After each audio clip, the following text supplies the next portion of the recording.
नमस्कार, स्वागत है आपका जी बिजनेस में। मैं हूं दीपक डोभाल और आप देख रहे हैं आपकी खबर आपका फायदा। क्या हम तरक्की के ऐसे पड़ाव पर खड़े हैं जहां प्रोडक्टिविटी बढ़ाना प्राथमिकता होनी चाहिए? दरअसल इन्फोसिस के संस्थापक नारायण मूर्ति ने प्रोडक्टिविटी बढ़ाने के लिए युवाओं को हफ्ते में 70 घंटे काम करने का सुझाव दिया है। उनके इस बयान ने देश भर में संग्राम छेड़ दिया है। इसे लेकर कॉर्पोरेट जगत दो हिस्सों में बंट गया है। कुछ उनके बयान का समर्थन कर रहे हैं तो कुछ लोग असहमत हैं। ऐसे में आज हम इसी मुद्दे पर चर्चा करेंगे। नारायण मूर्ति के 70 घंटे के मंत्र के मायने क्या हैं? क्या ये सुझाव भारतीय परिप्रेक्ष्य में प्रैक्टिकल धरातल पर क्या ये सही है सुझाव? क्या ये प्रैक्टिकली पॉसिबल है? और इसके पीछे कहने का मतलब या मकसद क्या हो सकता है?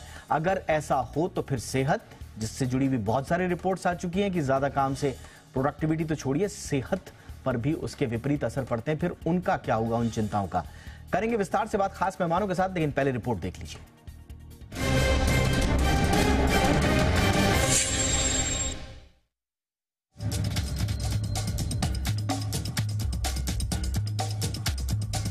इंजीनियरिंग हो या मेडिकल या फिर सीए या सिविल सर्विस जैसी प्रतिस्पर्धी परीक्षाएं, सफलता पाने के लिए युवाओं को रोजाना 12 से 14 घंटे तक पढ़ाई करनी पड़ती है। ये मेहनत रंग भी लाती है, ये कोई नई बात नहीं है। लेकिन जैसे ही इन्फोसिस के संस्थापक नारायण मूर्ति ने युवाओं को हफ्ते में 70 घंटे काम करने की बात कही, देश में इसके सकारात्मक और नकारात्मक पक्ष को लेकर बहस छिड़ गई। लेकिन पहले समझना होगा कि आखिर नारायण मूर्ति ने ऐसी बातें किस संदर्भ में कही और क्यों कही। दरअसल उन्होंने कहा कि ग्लोबल इकोनॉमी में प्रतिस्पर्धा करने के लिए यूथ को तय समय से अधिक काम करने की जरूरत है। उन्होंने भारत की तुलना चीन, जापान और जर्मनी से करते हुए कहा कि भारत की वर्क प्रोडक्टिविटी यानी कार्य उत्पादकता इन देशों के मुकाबले कम है। ऐसे में उन्होंने विकसित देशों से टक्कर देने के लिए इंडियन यूथ को हफ्ते में 70 घंटे काम करने की सलाह दी। JSW ग्रुप के चेयरमैन सज्जन जिंदल ने नारायण मूर्ति की बातों का खुलकर सपोर्ट किया है। उन्होंने कहा कि भारत को सुपर पावर बनने के लिए ज्यादा काम पर जोर देना होगा। इसका असर हमें 2047 में दिखने लगेगा। कैब एग्रीगेटर ओला के CEO भाविश अग्रवाल भी चाहते हैं कि यूथ रोजाना 12 घंटे काम करे। अगर इस पर अमल हुआ तो बहुत कम समय में देश तरक्की के उस पायदान पर होगा जहां दूसरे देशों को पहुंचने में कई साल लग गए। हालांकि कुछ लोग नारायण मूर्ति की बातों से असहमत भी दिखे। बिजनेस ट्रांसफॉर्मेशन लैब तलावी के CEO राजेश पद्मनाभन यूथ को घंटों में बांधने के खिलाफ दिखे। वहीं प्रॉपटेक यूनिकॉर्न नो ब्रोकर के CEO अमित अग्रवाल के मुताबिक अधिक घंटे काम करने से आउटपुट पर असर पड़ सकता है। एडलवाइस म्यूचुअल फंड की CEO और MD राधिका गुप्ता ने इस बहस को नई दिशा दे दी है। उन्होंने कहा कि कई भारतीय महिलाएं घर और ऑफिस के बीच तालमेल बिठाते हुए दशकों से हफ्ते में 70 घंटे से अधिक काम कर रही हैं, वो भी किसी ओवरटाइम के डिमांड के बगैर। लेकिन उसे लेकर सोशल मीडिया पर कोई चर्चा नहीं होती। हफ्ते में 70 घंटे काम को लेकर डॉक्टरों का कहना है कि वर्किंग आवर बढ़ाने के लिए यूथ को अपनी दिनचर्या में न्यूट्रिशनल और हेल्दी डाइट लेनी होगी। साथ ही भरपूर नींद के साथ नियमित एक्सरसाइज को भी दिनचर्या में शुमार करना होगा। वहीं डॉक्टर्स ने ये भी चिंता जताई है कि ज्यादा काम करने से कर्मचारी डायबिटीज, सर्वाइकल या स्पॉन्डिलाइटिस जैसी लाइफस्टाइल डिजीज के शिकार हो सकते हैं। क्योंकि दिनचर्या बदलेगी तो लाइफस्टाइल में बदलाव आएगा, खान पान की आदतें बदलेंगी, ये सेहत पर भारी पड़ सकती है। फिलहाल तो देश को आगे बढ़ाना है तो यूथ को अपने काम को लेकर 2 कदम आगे की सोच रखनी होगी, तभी हम कहलाएंगे विश्व गुरु। ब्यूरो रिपोर्ट, जी मीडिया। बहुत ही खास मेहमानों का पैनल आज हमारे साथ जुड़ रहा है। सबसे पहले चर्चा की शुरुआत करने से पहले परिचय मेहमानों के साथ करा दें आपका। हमारे साथ जुड़ रहे हैं सतीश सती जी, जो कि जाने माने मार्केटिंग, ब्रांड और कॉर्पोरेट एक्सपर्ट हैं। बहुत बहुत स्वागत है सती साहब आपका हमारे शो पर। हमारे साथ हैं मुनीरा लोलीवाला, बिजनेस हेड हैं टीम लीज डिजिटल की। बहुत बहुत स्वागत है मुनीरा। और हमारे साथ हैं Sonika Aaron, managing partner, marching sheep HR consultancy. बहुत बहुत स्वागत है आपका भी सोनिका हमारे शो पर। मैं सबसे पहले चर्चा की शुरुआत सती साहब आपसे करना चाह रहा हूं। हम अक्सर इस बारे में बात करते हैं कि काम करते वक्त एक वर्क लाइफ बैलेंस होना बड़ा जरूरी है। उसके इर्द गिर्द productivity, output, deadline, skill development, burnout, इस तरह के बहुत सारे इश्यूज तैरते हैं। लेकिन नारायण मूर्ति साहब कह रहे हैं कि ये वर्क स्मार्टर का जो कॉन्सेप्ट है वो भूल जाओ।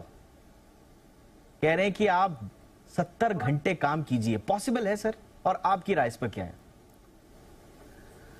दीपक जी, सबसे पहले आपको और आपके सभी दर्शकों को मेरा तहे दिल से बहुत बहुत नमस्कार। ये एक बहुत ही ज्वलंत विषय है और मैं आज की इस चर्चा को एक अपने हिंदू शास्त्र के नीति श्लोक से आरंभ करना चाहूंगा।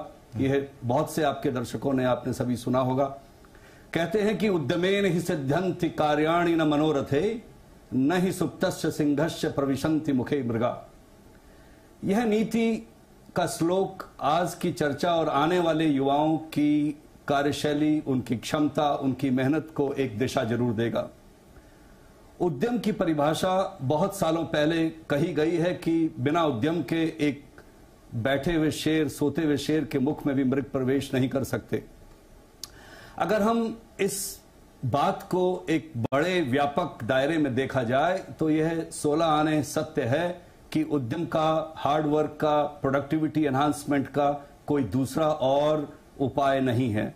उद्यम, हार्ड वर्क, प्रोडक्टिविटी एनहांसमेंट के साथ सभी बातें आती हैं जो आपकी अभी रिपोर्ट में दिखाई गई कि हाउ डू वी मैनेज, हम अपनी वेलनेस को कैसे मैनेज करें, हेल्थ को कैसे मैनेज करें, इमोशनल, मेंटल, फिजिकल हेल्थ, उस सभी के साथ आती है।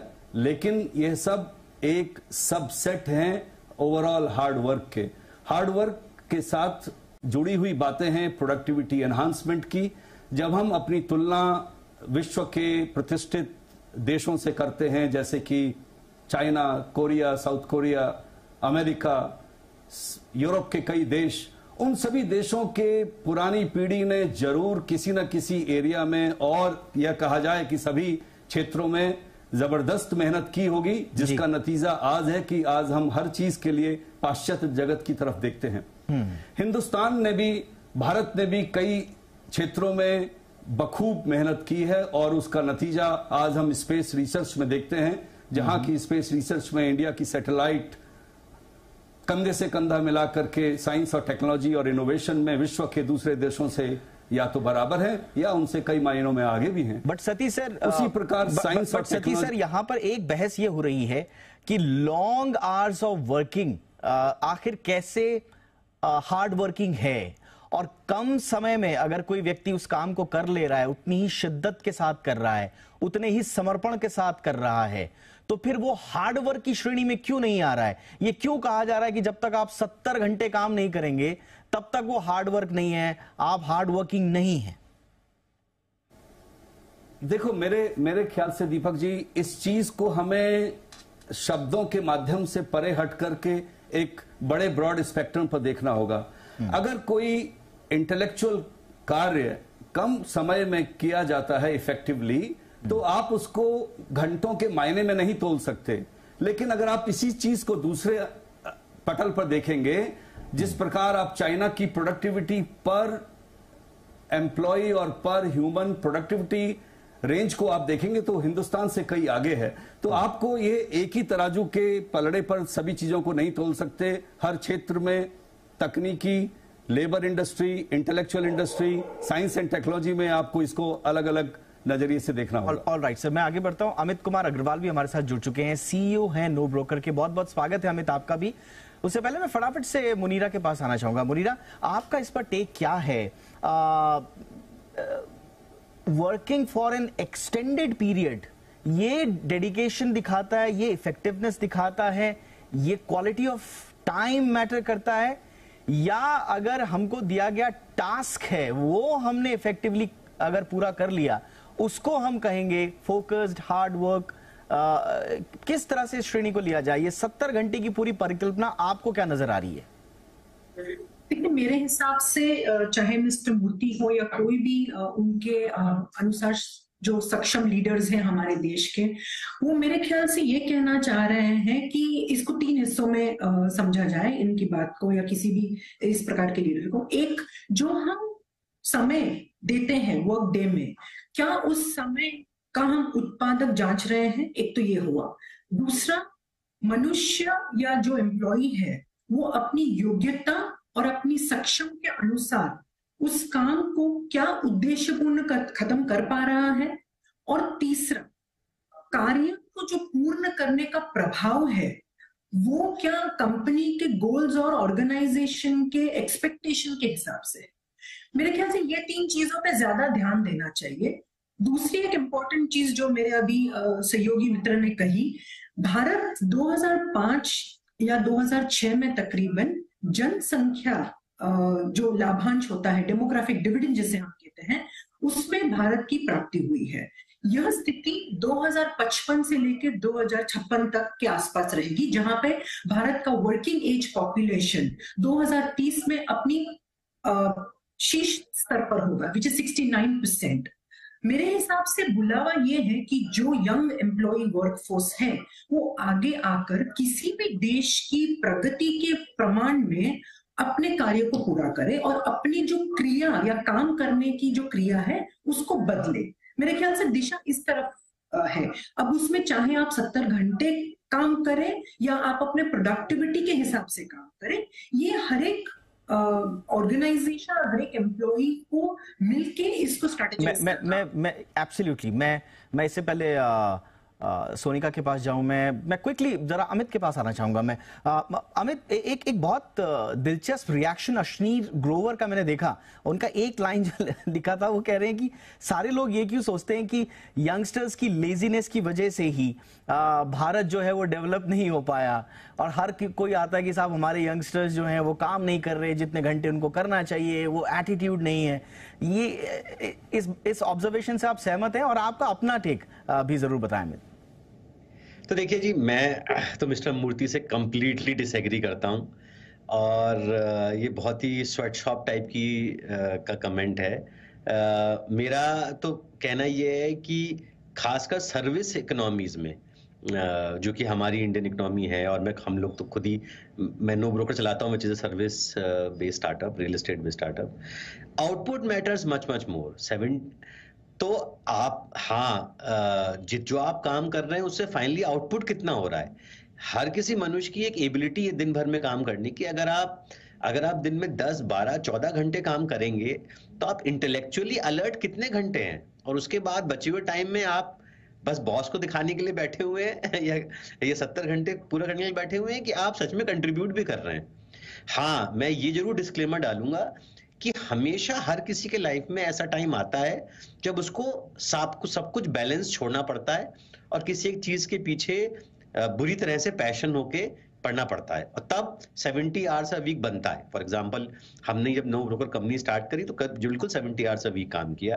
और हमेशा करियर में आपके कोई बोर्ड एग्जाम आपका आ रहा है, कोई इंपॉर्टेंट इवेंट है, तब तो आप करोगे 70 आवर्स। लेकिन उसको अगर छोड़ दें तो life is about balance and work is about output. तो आउटपुट आपने कितना दिया वो ज्यादा जरूरी है, रेदर देन ये कहना कि आप 70 घंटे काम कर लो। सोनिका, मैं फटाफट से अब आपके पास आना चाहूंगा। एक तो आपका इस पर टेक क्या है, और आप किस तरह के रिएक्शंस देख रही हैं इंडस्ट्री में? मैं ये बोलूंगी कि हम अगर वर्ड्स पे ना जाएं, एग्जैक्ट वर्ड्स पे 70 आवर्स, मैं तो ये बोलूंगी कि किसी भी टाइप का एक्सट्रीम ठीक नहीं है। चाहे आप 70 आवर्स अ वीक की बात करें या आप 4 डेज अ वीक की बात करें, आई थिंक ये एक आउटपुट ड्रिवन डिसीजन होना चाहिए, और ये हर company to company, industry to industry and person to person depend करेगा कि जो एक्सपेक्टेशन है कंपनी की, मैं कितना काम कर सकती हूँ या कर सकता हूँ, और मुझे क्या आउटपुट देना है। आई थिंक इन सब चीजों को बैलेंस करके ये डिसीजन लेना चाहिए, नंबर 1। नंबर 2, जो मैं इंडस्ट्री का रिएक्शन देख रही हूँ, आई थिंक वो बहुत सिमेंटिक्स के साथ खेल रहे हैं कि 70 आवर्स अ वीक हो सकता है, नहीं हो सकता है, they are taking it to mental health, burnout. I think we should look at what is being said, what is the purpose of the statement being made by somebody who has created something very great, and not get into semantics and rhetoric. On one side, it is all about taking our country to a level of greatness and what should be the approach towards it. And I agree that, like Amit said, that if somebody has to really achieve something in short bursts of time, everybody has to put in that hard work. And in short bursts of time, all of us have worked for 70, 80 hours a week. Lekin for a sustained period of time उसको रखना possible नहीं है। It's all about 70 घंटे काम का जो intention है वो बुरा नहीं है, लेकिन उसको प्रैक्टिकल ग्राउंड्स में भी देखना होगा कि वो ज्यादा लंबे समय तक पॉसिबल रहेगा, नहीं रहेगा। क्या हर कोई उतनी ही समर्पण और शिद्दत के साथ 70 घंटे काम कर पाएगा या नहीं कर पाएगा? तो इन परिस्थितियों में हमें तोलना होगा। एक छोटे से ब्रेक के लिए मैं रुक रहा हूं, फटाफट हाजिर होंगे। चारों मेहमान हमारे साथ बने हुए हैं, आप इस चर्चा को और आगे ले जाएंगे।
सत्तर घंटे काम, इस पर आज हम कर रहे हैं चर्चा। और 70 घंटे काम या 70 hours of work in a week, अब ये किसी परिचय का मोहताज नहीं है ये टर्म, क्योंकि सब जगह इस पर बातचीत हो रही है और हर तरह से हो रही है।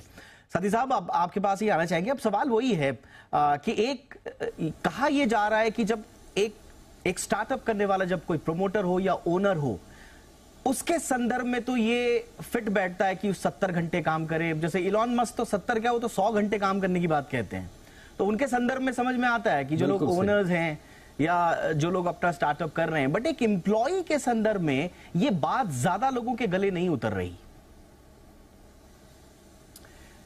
ये देखिए, आप, जैसा मैंने इस चर्चा की शुरुआत में कहा कि आप इस विषय को किस नजरिए से देखते हैं। अगर आप इसको मात्र एम्प्लॉय के नजरिए से देखेंगे तो आप इसको बड़ी हल्ला गुल्ला के साथ आप बोल सकते हैं कि अरे भाई 70 घंटे कैसे काम होगा। लेकिन अगर आप इसको एक लार्जर पर्सपेक्टिव, एक बड़े पर्दे पर आप देखते हैं, जहां की हिंदुस्तान, भारत की एक गोल है कि बाई 2047 हमें एक विश्व गुरु और एक ग्लोबल इकोनॉमी बनना है, तो हमें ग्लोबल इकोनॉमी में ऑलरेडी एस्टेब्लिश्ड कंट्रीज के साथ बहुत जबरदस्त टक्कर के साथ काम करना पड़ेगा। कर रहा हूं। नारायण मूर्ति के इस बयान के बाद जो मैं सोशल मीडिया पे रिएक्शंस देख रहा था, उनमें से एक रिएक्शन ये था कि इन्फोसिस जो उनकी कंपनी है, उन्हीं में अगर आप एक एंट्री लेवल एम्प्लॉय की सैलरी देखेंगे तो 3.5 लाख रुपए सालाना है। अब आप 3.5 लाख रुपए सालाना पर 70 घंटे काम करने की हिदायत दे रहे हैं, तो एक स्वाभाविक रूप से एक आक्रोश तो दिखेगा सर। तो क्या हम 70 घंटे प्रति हर व्यक्ति को 70 घंटे काम कराने लायक माहौल या पारिश्रमिक भी दे रहे हैं या नहीं?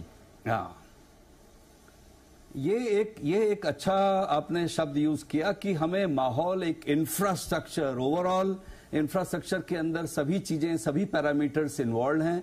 और जब आप इंडिया के टैलेंट को यहां हिंदुस्तान, भारत से जाकर के पाश्चात्य अमेरिका और यूरोप में जाकर के देखते हैं, तो वही काम हम एक डिफरेंट माइंडसेट के साथ करते हैं। तो हमें वो माइंडसेट के साथ आउटपुट, प्रोडक्टिविटी एनहांस करने के लिए ओवरऑल इंफ्रास्ट्रक्चर पर भी गौर करना पड़ेगा। और आई एम श्योर, मैं बहुत पॉजिटिव हूं कि जब ये चर्चा आज हुई है तो आने वाले समय में सभी चीजें अपनी रूपरेखा लेंगी। एब्सोल्युटली, यानी कि आप कह रहे हैं कि जो हमारा लार्जर गोल है उसके लिए हमें कहीं ना कहीं अपनी कैपेबिलिटीज को और एक्सप्लोर करना पड़ेगा।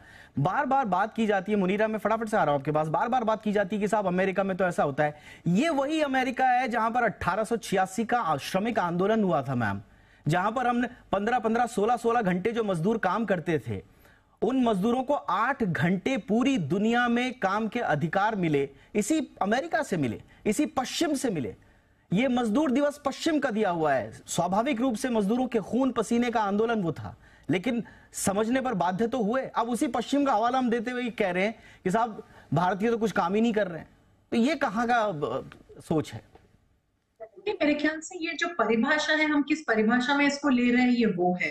देखिए, चाहे काम आप 70 घंटे करें या 7 घंटे या 8 घंटे, आप उस क्रिया को क्या कंप्लीट कर पा रहे हैं विन प्रोडक्टिव मैनर।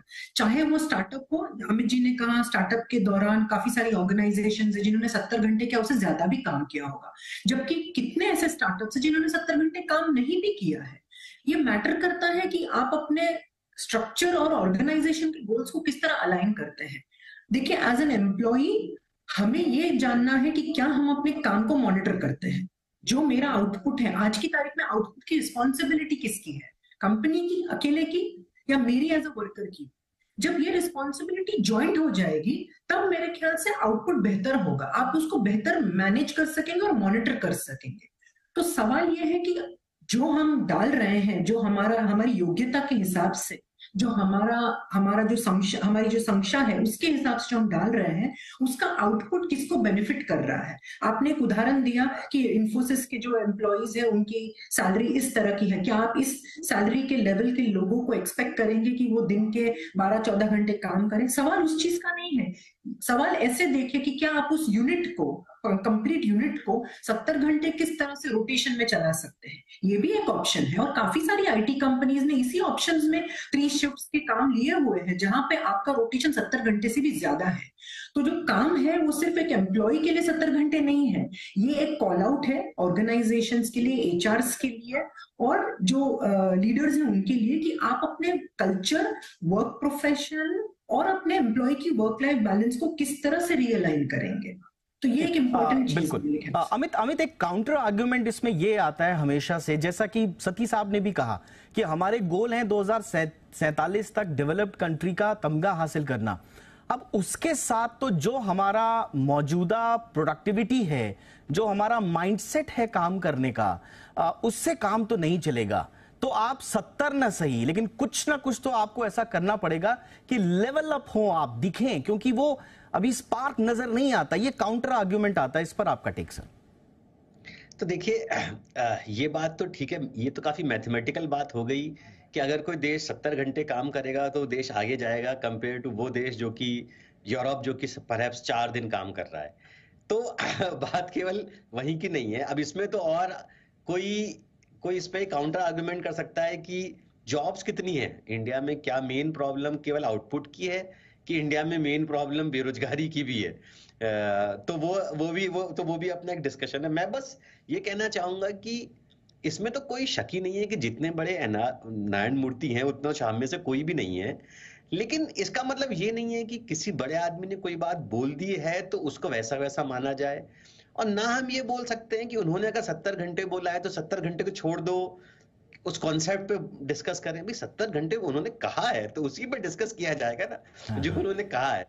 और दूसरी बात ये भी है कि देखिए, जैसे हमने बोला कि स्टार्टअप आपने फाउंड करी, कोई इंपॉर्टेंट काम किया तो लोग करते हैं काम। आप मैकेंजी, गोल्डमैन सैक्स ऐसी कंपनीज में देखिए तो लोग करते हैं 70 घंटे काम, लेकिन फिर उनको उसके बदले में वो मेहनताना भी मिलता है, उनका वो आरओआई भी है। अब अगर हम और आप लोग अपने टीममेट्स को जिनकी एक नॉर्मल सैलरी है उनसे अगर हम 70 घंटे की एक्सपेक्टेशन करें और उसके बदले में सेडेंटरी लाइफस्टाइल से उनकी हेल्थ खराब हो जाए तो देश को आगे बढ़ाने में और लोगों का शोषण करने में क्या फर्क रहेगा? मतलब वो डिफरेंशिएट कैसे होगा बताइए? ऑल राइट, मेरा ख्याल है लॉकडाउन के तुरंत बाद मेरे ख्याल से 20 से ज्यादा ऐसे देश थे जहां पर बर्नआउट की प्रॉब्लम्स पे डिस्कशन हो रहा था, जहां पर एक्स्ट्रा लॉन्ग आवर्स के बारे में डिस्कशन हो रहा था और 4 डेज अ वीक के बारे में डिस्कशन हो रहा था, इंक्लूडिंग इंडिया। और 4 डेज वर्क कल्चर पर तो भारत सरकार की लेबर मिनिस्ट्री काम कर रही है। अब एक तरफ हमारे सामने ये है और दूसरी तरफ सोनिका आपका टेक। अब एक बैलेंस अगर हमको स्ट्राइक करना हुआ तो फिर वो क्या हुआ बैलेंस? देखिए, जैसे मैंने पहले भी कहा कि कोई भी एक्सट्रीम ठीक नहीं है और हम किसी भी एक्सट्रीम को मैंडेट नहीं कर सकते। चाहे आप 4 डे वीक की बात कीजिए, चाहे आप 70 आवर्स की बात कीजिए। अभी जब कोविड हुआ था तो बहुत सारी कंपनीज ने रिमोट वर्क में काम किया और जैसे ही कोविड खत्म किया बहुत सारी कंपनीज ने मैंडेट कर दिया कि आप वापस आइए ऑफिस। और उसमें भी एम्प्लॉयज ने जब उनको वापस आने के लिए मैंडेट किया और काफी कंपनीज ने तो ले ऑफ भी किया उन लोगों को जिन्होंने आने से मना किया या फिर उनके इंसेंटिव्स काटे या उनकी सैलरीज काटी। तो ये जो मैंडेट हो रहा है, किसी भी तरह का मैंडेट करना आई डोंट थिंक कि वो अप्रोप्रिएट है। हमको ये देखना पड़ेगा, फिर से बैलेंस लेके चलना पड़ेगा कि कौन सी जॉब्स, कौन से रोल्स किस तरह से, जैसे हमने अभी एनवायरनमेंट की बात करी, एनेबल करने की बात करी, एक कल्चर बनाने की बात करी कि किस एनवायरनमेंट और कल्चर में प्रोडक्टिव हो सकते हैं so that we can get the most out of the employ. Absolutely, और उसके लिए सबको काम करना पड़ेगा। इनफैक्ट इस पॉडकास्ट को आप पूरा सुनेंगे तो नारायण मूर्ति साहब ने एक तो प्रोडक्टिविटी के साथ साथ 2 और बात कही, मेरा ख्याल है उस पर भी हम सबको ध्यान देना चाहिए। पहला, भ्रष्टाचार पर उन्होंने बात करी, वो भी खत्म होना चाहिए। और दूसरा, उन्होंने जो ब्यूरोक्रेसी का जो डिसीजन नहीं लेने की जो उनकी स्थिति है, नॉन डिसाइसिवनेस, ये इस पर भी ध्यान देना होगा। तो मेरे ख्याल एक बड़े फलक पर देखने की हमें आवश्यकता है। जो सती साहब कह रहे थे, उद्यम तो बहुत जरूरी होगा ही, लेकिन एक ब्रॉडर पर्सपेक्टिव पर राय बनानी बड़ी जरूरी होगी। बहरहाल बहुत बहुत शुक्रिया, आप सभी का वक्त निकाला आपने। Sati sir, thank you so much आपका। Munira, thank you so much. Sonika ji, बहुत बहुत शुक्रिया आपका। अमित जी, आपका भी बहुत बहुत धन्यवाद। आपकी खबर, आपका फायदा में इतना ही। इजाजत दीजिए, नमस्कार।